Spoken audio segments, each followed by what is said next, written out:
Hey guys, it's Andy. I'm glad to be with you again this week as we continue our series of God Time devotionals going through the book of Mark. Today we're in Mark 12, verses 18 to 27. And as we go through this passage, I just want you to know, and really throughout this entire series of devotionals, I've been thinking about this. I really need to do a better job of pointing out that the ideas that I'm talking about don't usually originate with me. I mean, almost everything that I'm sharing, I've either read in a book or I heard people talk about it in a sermon. And I want you to know I'm not making that qualification because I somehow don't believe the things that I've been saying or that I'm trying to prove that they're true because someone with a PhD thinks that they're true. No, I just want you to connect my words about these passages to larger conversations that are going on within Christianity, and you can study them more. I mean, I wish I could talk about these ideas longer, but I'm not always sure that 5 or 6 minutes of listening to me talk about a passage is really interesting enough, let alone like 45 minutes of talking about a passage. But I want you to be able to have a conversation with me, but also within the Christian community about what the Bible says and what it means, because there are insights that these scholars um, have about these topics that I have motivated me to investigate these things more deeply. And I hope that you will desire to listen in on that bigger conversation and maybe even participate. Now, I sort of give all of that as a disclaimer because this is especially true for this particular passage here in Mark 12. Because as Jesus is talking about the idea of the afterlife and heaven, this is an enormous topic. My two favorite scholars that I've learned from on this particular subject are Randy Alcorn and N.T. Wright. Both of them have written books about heaven and the afterlife that are full of information, which will cause you to think far more deeply about this topic than just what I'm going to say today. But I should mention that for today's devotional, I'm particularly indebted to N.T. Wright. He points out that in this passage, that when the Sadducees, who Mark helpfully reminds us, do not believe in the resurrection. So when the Sadducees come to Jesus and ask him this question, they're trying to give him a hypothetical story which seems so extreme and bizarre that it will surely illustrate that the resurrection of the dead was impossible. Their questions were based on a Jewish law which required that if a man died while he was married, but before he had a child, his younger brother was required to marry his widow, and their first child would be counted as belonging to the older brother and not to the actual biological father. This would thus provide for the widow while at the same time guaranteeing that the older brother's family line and inheritance would continue.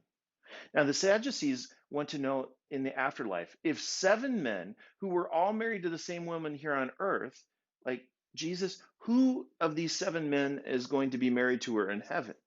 N.T. Wright points out that Jesus' answer rejects the idea that resurrection is a mere resuscitation, that is, coming back in heaven in the exact form of a human body as we had on earth. The resurrection involves actually a transformation of our physical bodies. Now, some would argue that this reasoning doesn't make sense because, in their mind, life after death doesn't involve the body at all. It only involves our souls and our spirits. They think of heaven as a kind of disembodied state where our souls sort of flit to and fro, always worshiping God. Now, I don't have time to fully address some of these assumptions that lie behind this way of thinking, but the important idea is that God is the one who created our physical bodies at the beginning of creation.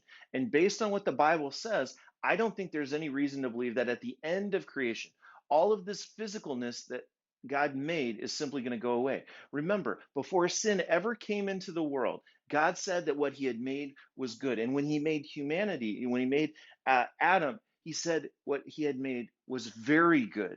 And so I think it is still very good. Us in physical bodies uh, are very good in the eyes of God. We have just come under the curse of sin, and we need to be redeemed, not just our souls, but our bodies. You see, to borrow an idea from N.T. Wright, I don't think that Jesus was all that concerned with life after death. He was concerned with life after death.